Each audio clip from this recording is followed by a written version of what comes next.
നമസ്കാരം, സന്നിധാനത്തിലേക്ക് സ്വാഗതം.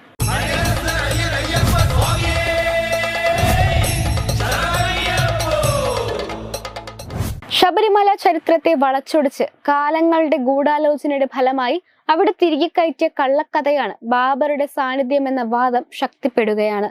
ബാബുരിനെ ബാബറാക്കി മാറ്റിയവർക്ക് ആധികാരികമായി അത് തെളിയിക്കാൻ ഇതുവരെ സാധ്യമായിട്ടില്ല. പക്ഷേ ബാബുര ചരിത്രം നമ്മുടെ മുന്നിൽ വളരെ വ്യക്തമായുണ്ട്. അതിങ്ങനെയാണ്: നായർ യോദ്ധാവായ ബാബുരനും അയ്യപ്പനും ചേർന്ന് കാട്ടുകള്ളൻ ഉദയനനെ യുദ്ധത്തിൽ തോൽപ്പിച്ച് ശബരിമല ശ്രീ ധർമ്മശാസ്ത്ര ക്ഷേത്രത്തെ വീണ്ടെടുത്തു. കൊല്ലം ചാത്തന്നൂർ വിളയം ദേശവാഴി കുടുംബമായ ആവരാൻ കോവിലകത്തെ ഇളമുറയാണ് ബാബുരൻ. 300 നായർ പടയാളികൾ ആവരാൻ കോവിലകത്തിനുണ്ടായിരുന്നു. ശബരിമലയെ ആക്രമിച്ച ഉദയനനെ തുരത്താൻ വേണ്ടി സൈന്യ സജ്ജീകരണത്തിനായി പന്തളം രാജകുമാരൻ അയ്യപ്പൻ ആദ്യം പുറപ്പെട്ടത് ആവരാൻ കോവിലകത്തിലേക്കാണ്. പിന്നീട് മാവേലിക്കര, കായംകുളം, ചെമ്പകശ്ശേരി, ആലങ്ങാട് നാട്ടുരാജ്യങ്ങളുമായി സംയോജിച്ച് ബൃഹത് സൈന്യത്തെ രൂപീകരിച്ചു. സൈന്യത്തെ 3ആയി പിരിച്ച് അയ്യപ്പൻ, ബാബുരൻ, കൊച്ചുകടത്ത എന്നീ 3 പടത്തലവന്മാരുടെ നേതൃത്വത്തിൽ ഉദയനന്റെ 3 കോട്ടകളായ പുതുശ്ശേരിക്കോട്ട, ഇഞ്ചിപ്പാറക്കോട്ട, കരിമലക്കോട്ട എന്നിവ ഒരേ സമയം തന്നെ ആക്രമിച്ച് കീഴ്പ്പെടുത്തി ഉദയനനെ നാടുകടത്തി. ശബരിമല ശ്രീ ധർമ്മശാസ്ത്ര ക്ഷേത്രം പുനരുദ്ധാരണം നടത്തിയ അയ്യപ്പൻ ശാസ്താവി വിലയം പ്രാപിച്ചതായി ഐതിഹ്യം. യുദ്ധത്തിൽ കാലുകൾ നഷ്ടപ്പെട്ട കൊച്ചുകടത്ത ശബരിമലയിൽ തന്നെ കുടിയിരുന്നു. ആവരാൻ കോവിലകത്ത് തിരിച്ചെത്തിയ ബാബുരൻ ശബരിമല തീർത്ഥാടകരെ മല കയറുമ്പോൾ സഹായിക്കാനായി പിന്നീടുള്ള കാലം കഴിച്ചുകൂട്ടി. ശബരിമലയിൽ വരുന്ന ഭക്തർക്ക് തണുപ്പിനെ പ്രതിരോധിക്കാനായി ചുക്ക് കാപ്പിയും കുരുമുളകും കൽക്കണ്ടവും ചേർത്ത് പൊടിച്ച പൊടിയും നൂറ്റാണ്ടുകളായി ബാബുരന്റെ പിൻഗാമികൾ നൽകി വന്നു. ഇതിനിടയിൽ കുടുംബം വിളയത്ത് നിന്ന് കാഞ്ഞിരപ്പള്ളിയിലേക്ക് താമസം മാറ്റി. 18ാം നൂറ്റാണ്ടിൽ ബാബുരന്റെ കുടുംബത്തിലെ ഏക അവകാശിയായ പെൺകുട്ടി ഒരു മുഹമ്മദിയനുമായി ഇഷ്ടത്തിലായി വിവാഹം കഴിച്ചു. വിവാഹശേഷം കാഞ്ഞിരപ്പള്ളിയിൽ നിന്ന് പത്തനംതിട്ടയിലെ വായ്പൂരിയിലേക്ക് താമസം മാറ്റിയ പെൺകുട്ടിയെ ഭദ്രവീട്ടുകാർ മതം മാറ്റി തട്ടമിടിയിച്ച് പാത്തുമ്മ എന്ന നാമകരണം നടത്തി. ബാബുരന്റെ കുടുംബം അന്യം നിന്ന് പോയതിനാൽ പാത്തുമ്മയുടെ സന്തതി പരമ്പരകൾക്ക് ശബരിമലയിൽ ബാബുരന്റെ കുടുംബത്തിനുണ്ടായ അവകാശങ്ങൾ നൽകിക്കൊണ്ട് അന്നത്തെ തന്ത്രി കൃഷ്ണരര് കണ്ഠരര് അനുവദിച്ചു. മാളികപ്പുറത്തുണ്ടായിരുന്ന ബാബുരസ്വാമി ക്ഷേത്രം 1900-ലെ അഗ്നിബാധയ്ക്ക് ശേഷം 18ാം പടിക്ക് താഴെ പ്രതിഷ്ഠിക്കപ്പെട്ടു. 1950 വരെ അവിടെ ബാബുരസ്വാമി ക്ഷേത്രം ഉണ്ടായിരുന്നു. എരുമേലിയിൽ ഓടുമേങ്ങിയ മറ്റൊരു ബാബുരസ്വാമി ക്ഷേത്രം കൂടി ഉണ്ടായിരുന്നു.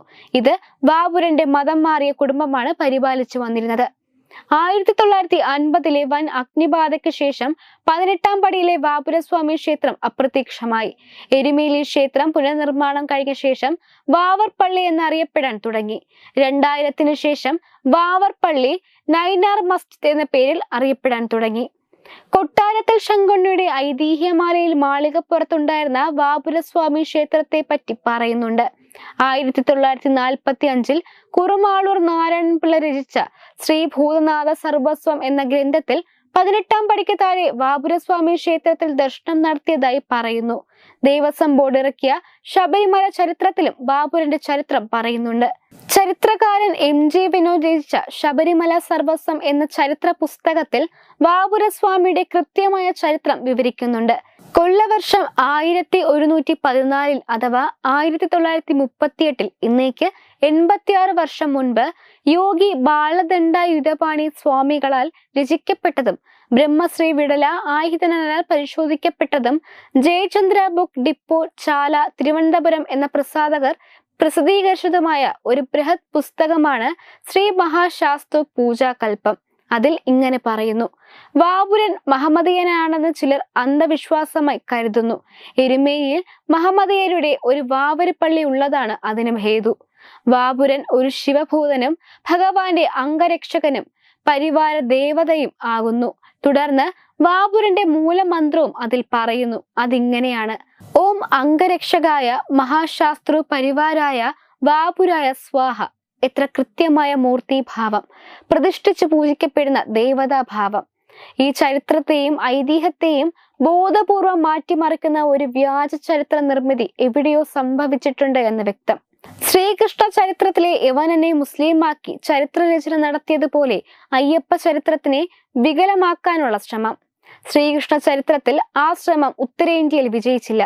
സ്വന്തം ആചാരത്തെയും സംസ്കാരത്തെയും അറിയാത്ത മഹാബലിയെ മഹാനാക്കിയ അയ്യപ്പന്റെ മാതാവ് സങ്കല്പത്തിലുള്ള മാളികപ്പുറത്തമ്മ അയ്യപ്പന്റെ കാമുകിയാണ് എന്ന് ഇന്നും വിശ്വസിക്കുന്ന നമ്മൾ മലയാളി ഹിന്ദുക്കൾ വാവുരസ്വാമിക്ക് പകരം വാവരെ പൂജിക്കുന്നു.